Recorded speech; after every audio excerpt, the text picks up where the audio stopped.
Okay guys, so nandito na naman tayo sa ating YouTube channel, no? Para magbigay ng reaction video. Itong bibigyan natin reaction video, dito naman tayo bibigyan natin reaction yung ibang bansa naman, no? Pero ito talagang may kinalaman din tayo sa buong mundo, lalong-lalo na, di ba?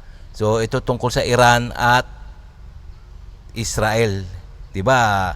Nagkaroon sila ng giyera dahil nga itong Iran makulit na talagang pinaulanan nila ng missile ang nananahimik na Israel. Ayun, na anong nangyari, sumablay lahat ng missile. So ayun ang bibigyan natin ng ng reaction, no. So kung bago ka pa lang sa aking channel, please like and subscribe na lang muna bago tayo mag-umpisa, okay? And also, syempre, paki-subscribe din kay Pwede Rin. Ayan, no? Bibigyan natin reaction nun sa kanyang video, no? Ang pamagat ay ito, grabe. Iran, wawasakin daw ang secret weapon ng Israel. Wow, Ay yabang naman ng Iran na yan. Yung mga missile nga nila, hindi nga tumama sa lupa ng Israel. O sige, no? Umpisa na natin. Napakataas ng tensyon ngayon sa Middle East. Rumaragasa ang gulo sa pagitan ng Israel at ng Iran. Pinopondohan ng Iran ang mga grupo na umaatake sa Israel tulad ng Hamas at Hezbollah. Kaya naman, kahit ayaw ng Israel ng gera, kailangan nilang ipagtanggol ang sarili nila. Oo nga naman. Gusto ng Israel ng kapayapaan pero inaatake sila kahit wala silang ginagawa, kaya no choice talaga sila kundi lumaban din. Tapos kailan lang ay gumawa ang Iran ng hindi makatarungang pag-atake sa Israel. Nagpalipad sila ng sobrang daming missiles at drones sa bansa bilang ganti daw sa pag-atake ng Israel sa consulate nila sa Syria. Bagamat sabi ng Iran na inatake daw ng Israel ang consulate nila, hindi kinumpirma ng Israel na nagsagawa nga sila ng pag-atake. O yan, tingnan mo. Kaya pala gumanti yung Iran dahil tamang duda na na Israel daw yung nambomba daw sa consulate nila. So tamang duda lang talaga, puro kayabangan lang talaga tong Iran na to, no. Kaya yun, nagpalipad sila ng 300 missile papunta sa Israel. Pero sumablay. Ayon sa tagapagsalita ng Israel Defense Forces na si Rear Admiral Daniel Hagari, ang consulate daw na nawasak ay hindi talaga consulate o embassy, kundi isang military building na ginagamit ng armed forces ng Iran. Sabi na Ayon sa mga reports, dahil sa unprecedented attack na ginawa ng Iran laban sa Israel, binomba ng Israel ang isang military base ng Iranian Armed Forces sa Isfahan province ng Iran. Yun. Sabi ng Iran na pag inatake daw sila ng Israel ay magiging matindi at mabilis daw ang paghihiganti nila. Yun. Pero ngayon sabi ng Iran na wala daw silang plano para sa isang immediate retaliation. Pinahiwatig nila na hindi sila gaganti kaagad. Ganun pa man, oo nga. Hindi sila gaganti dun sa ginawa ng Israel kasi nga mahina yung military nila, no. Alam nila mahina. Kaya nga yung missile nila hindi nga man lamang nakatama sa lupa ng Israel. hindi ibig sabihin nun na hindi na sila gaganti. Posibleng nagpaplano pa sila ngayon sa kung paano ba nila aatakehin ng Israel ulit. Ang isa sa mga banta ng Iran ay wawasakin daw nila ang mga nuclear sites ng Israel pag umatake daw ito sa kanila. Ang mga nuclear weapons ng Israel ay tinuturing na mga secret weapon dahil hindi inaamin ng Israel na meron talaga silang mga nuclear warheads. O syempre, no, hindi amin na ng Israel yan, no? Kung nasaan ang mga weapon, kaya nga secret. Matatalino kaya yung mga Israel.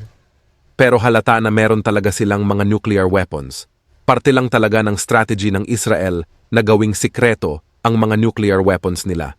Ayon sa mga eksperto, tinatayang merong 80 hanggang 400 na nuclear warheads ang Israel. Dami. Kaya naman, sobrang lakas talaga ng militar ng Israel kumpara sa Iran. Ang Iran ay meron ding nuclear facilities pero wala silang mga nuclear weapons. Ayan ayan may mga kayabangan ng Iran. Meron daw silang nuclear pero may nuclear facilities lang. Wala silang mga nuclear weapons. Talagang kaya pala hindi na gumante sa Israel. Kasi sigurado wawasakin sila ng Israel. Ayon sa Iran, pag inatake daw ng Israel ang mga nuclear facilities nila, aatakehin din daw nila ang mga nuclear sites ng Israel. Alam daw ng Iran kung nasan ang mga nuclear sites ng Israel. Lubos daw nilang wawasakin gamit ang mga makapangyarihang missiles nila. Wawasakin. Hindi nga nila alam kung nasaan yung mga nuclear weapon ng Israel. Ang mga nuclear sites ng Israel. Pinahiwatig ng Iran na alam nila kung nasan ang mga secret nuclear weapons ng Israel. Puro yabang na naman tong Israel eh. Parang China rin eh. Papasabugin nila ang mga ito. Ganun pa man, napakalabong malaman ng Iran kung nasan ang mga nuclear weapons ng Israel dahil isa ito sa mga pinakainiingatang sikreto ng bansa. Siyempre, Halatang nagsisinungaling lang ang Iran na alam nila kung nasan ang mga nuclear sites ng Israel. Talaga naman sinungaling talaga tong Iran na to, no? Ganyan yan eh. Kunyari alam nila yung nuclear site ng Israel. Malabo kaya yun. Ganun pa man, siguradong gusto ng Iran na gumanti sa Israel dahil sa ginawa nitong pag-atake sa military base nila. Ayon sa mga eksperto, posibleng gusto muna ng Iran na mas lalong palakasin ang kanilang militar bago makipaggera sa Israel. Ibig sabihin, talaga mahina yung militar ng Iran kaya tumigil na sila, no? Sa ngayon kasi ay napakalabong manalo ng Iran kung magkakaroon ng all-out war sa pagitan ng dalawang bansa. Mas maraming advanced weapons ang Israel kumpara sa Iran. Ayon sa presidente ng Ukraine na si Volodymyr Zelensky, susubukan ng Russia na sakupin ang syudad ng Chasiv Yar sa Donetsk Oblast bago mag-May 9. Ang araw kasi na yon ay ang Victory Day ng Russia. Gusto ng presidente ng Russia na si Vladimir Putin na meron siyang maipagyayabang na tagumpay sa araw na yon. Tapos paniguradong minamadali na din ng Russia ang opensiba nila dahil inaprubahan na ng US Congress ang bilyon-bilyong dolyar na tulong para sa Ukraine. Itong si Vladimir Putin ng Russia, no? Isa rin mayabang, no? Gusto na sakupin yung Ukraine eh. Pero hanggang 3 taon na eh, wala pa rin. Tamimi pa rin sila, no? Sa mga susunod na araw ay aaprubahan na din yon ng Senado ng Amerika. Pagkatapos nun, sisimulan na ang pagpapadala ng mga US supplies sa Ukraine. Kaya naman, sobrang mahihirapan na naman ang Russian military na atakehin ang Ukraine, lalo na kapag nakabili na ang Ukraine ng mga sobrang lakas na Patriot missile systems. Napaka-high-tech kasi ng mga weapon na to. Tinuturing ang mga Patriot missile systems na isa sa mga pinaka-advanced na weapon sa mundo. Hindi makakalusot ang mga ballistic missiles ng Russia pag nakakuha na ang Ukraine ng maraming Patriot missile systems. Oo, yung Ukraine maraming pambili yan eh. Mayaman na bansa yan, maraming pambili ng mga armas yan. Hindi katulad ng mga ibang bansa dyan na maliliit tulad ng Pilipinas. Tapos meron pa marami pang mga crocodile. Nako. Ayon kay Zelensky, kailangan lang daw ng Ukraine ng 25 na Patriot Air Defense Systems para makover ang buong bansa. Ayon sa Military Intelligence Chief ng Ukraine na si Kirilo Budanov, mahihirapan daw ang Ukraine sa mga susunod na linggo hanggang June. Hindi kasi dadating kagad ang mga weapons na makukuha ng Ukraine sa tulong ng United States. Pero pag dumating na ang mga sandata, sobrang mahihirapan na naman ang militar ng Russia na magsagawa ng opensiba. Posibleng Ukraine naman ang magsagawa ng counter-offensive para mabawi nila ang mga teritoryo nila. Ayon kay Budanov, ubos na daw ang mga profesional na sundalo ng Russia. Naubos daw ang mga sundalo ng Russia na may combat experience noong 2022. Ang mga natitira na lang daw ngayon ay mga mobilized forces na ngayon. Ayan. Ayan. Tingnan niyo naman, naubos na yung mga sundalo ng Russia, no, sa yung simula nung sakupin nila yung Ukraine, pero hindi naman nasasakop hanggang ngayon. Nauubos lang yung mga sundalo, no. Kawawa naman, no. Talaga itong si Putin talaga walang nga pinapahamak lang niya yung mga sundalo niya, no. Yun lang sumabak sa gera. Kaya naman habang tumatagal ang panahon, humihina na talaga ang Russian military. Kundi lang dahil sa tulong ng China, siguradong nag-collapse na ang Russia. Bagamat mahina na ang Russian military ngayon, napakadelikado pa rin nito. Sobrang dami pa ring artillery ng Russia, tapos binibigyan pa sila ng North Korea at Iran ng sandamakmak na ballistic missiles. Kaya pala. Tapos, kahit mahigit 400,000 na sundalo na ng Russia ang namamatay sa Ukraine, pwedeng palitan kagad ni Putin yun sa pamamagitan ng pagpuwersa sa mga mamamayan Nako. ng Russia na lumaban sa gera. Nako. Kaya naman napaka-importante pa rin na suportahan ng NATO ang Ukraine. Pag natalo ang Ukraine, sobrang delikado nun para sa mundo dahil makikita ng ibang mga bansa tulad ng China at Iran na kahit sa panahon ngayon ay pwede pa ring magnakaw ng teritoryo ng ibang mga bansa. Ayon sa Secretary General ng NATO na si Jens Stoltenberg, nabawi na ng Ukraine ang marami sa mga teritoryo nila na nasakop ng Russia sa simula ng gera. May nabawi na pala ng mga ng Ukraine, no, yung mga ibang mga ibang teritoryo na sinakop ng Russia, no. So talaga malakas tong Ukraine, no. Dahil nga tinutulungan sila ng ng NATO. Kaya naman basta mag-deliver lang daw ng weapons ang NATO sa mga Ukrainians, mananalo daw ang mga ito. Ayon sa mga report, naghanda na ang Pentagon ng mga weapons shipment dahil malapit nang maaprubahan ang tulong para sa Ukraine. Gusto kasi nila na mabilis na maibigay ang mga sandata para maproteksyonan kagad ang Ukraine laban sa mga pag-atake ng Russian military. Pupuntahan mismo ng Secretary of State ng United States na si Antony Blinken ang China para warningan sila na pag hindi nila tinigil ang pagtulong sa Russia, paparusahan sila ng Amerika at ng mga kaalyado nito. Sobrang laki. Itong China na to, no, ang kulit din, no, tumutulong pala sa Russia. Kaya pala continuous yung panggigera ng Russia sa Ukraine dahil tumutulong tong China ngayon. Nalaman ng Amerika, ayan, patay siya. Isa-sanction siya, patay ang bansa nila. Pag nag-sanction na, wala na, ihina na rin ang China. Kasi nang naitutulong ng China sa Russia. Tinutulungan ng Beijing ang Moscow na ma-circumvent ang mga sanctions na pinataw sa kanila ng mga Western countries. Kaya naman, hindi masyadong bumabagsak ang ekonomiya ng Russia.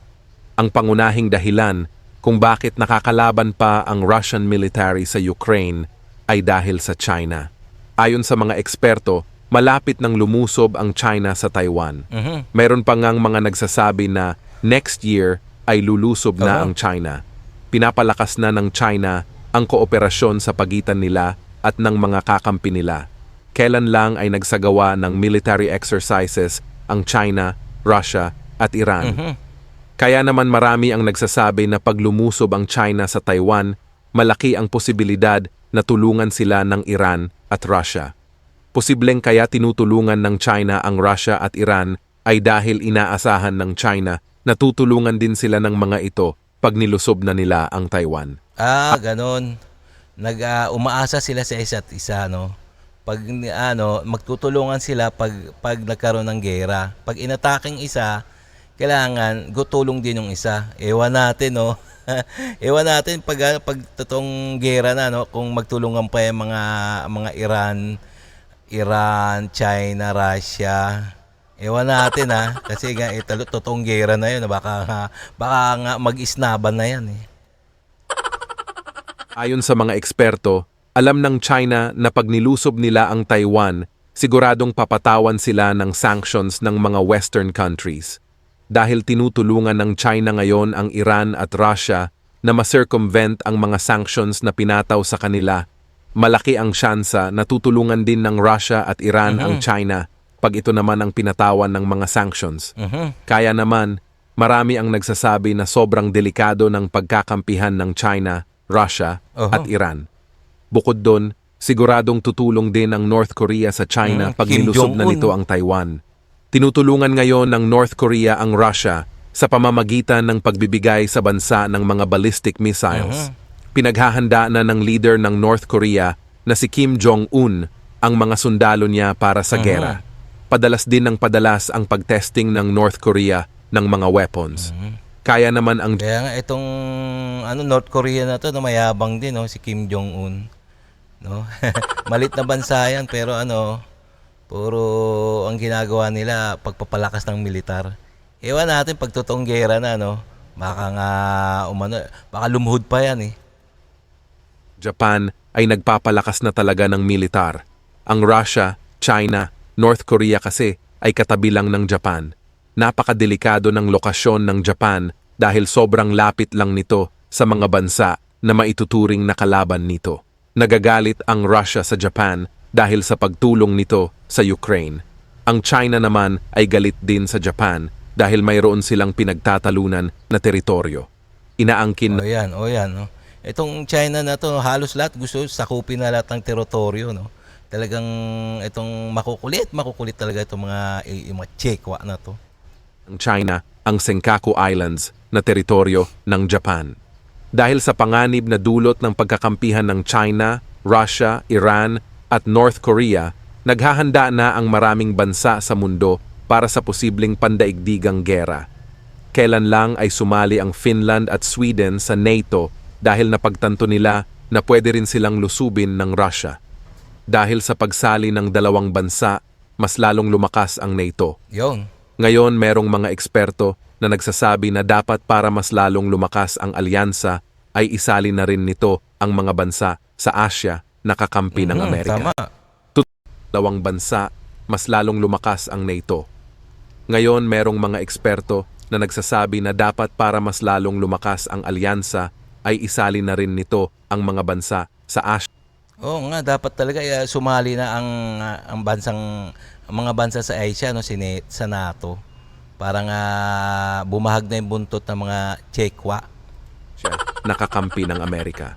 Tutulungan din naman ng NATO ang mga kakampi nila sa Asia kung magkakagera, kaya mas okay na isali na lang din ang mga ito sa alyansa. Ganun pa man, pag sinali ng NATO ang mga Asian countries, siguradong magagalit ang China. Ayan na naman. Pwedeng mas lalong madaliin ng China ang paglusob sa Taiwan pag nalaman nila na meron na talagang plano ang NATO na isali ang mga bansa sa Asia. Pero sigurado din namang lulusubin ng China ang Taiwan kaya mas okay na talaga na sumali ang mas marami pang bansa sa NATO. Yan, Napakataas ng tensyon. Okay, mga guys, no? So talagang itong Chino na to, no, talagang ang no, nakikita natin na gusto nila sila ang maghari sa Asia. So ayaw nila magkaroon ng NATO member na mga bansa sa sa Asia, sa kanilang lugar. Kaya para daw patuloy nilang yung mga China, para patuloy nilang mangangamkam ng teritoryo kasi nga walang NATO doon eh. So ang kukulit talaga, no, dapat talaga to tunawin na to mga China na to, no. Okay, ito at saka itong Iran, no, makulit din, no. Sablay naman na mayabang din ng Iran, no, nagpakawala ng 300 missile, sablay lahat. Wala naman tumama sa Israel. Ngayon ginantihan sila ng Israel. Ayun, tamimi, hindi rin sila gumante kasi nga mahina yung kanilang military power. Mga kayabangan, ano. Okay na mga guys, no, kung nagustuhan niyo yung mga ganitong reaction video, please like and subscribe na lang muna bago tayo magtapos. Okay?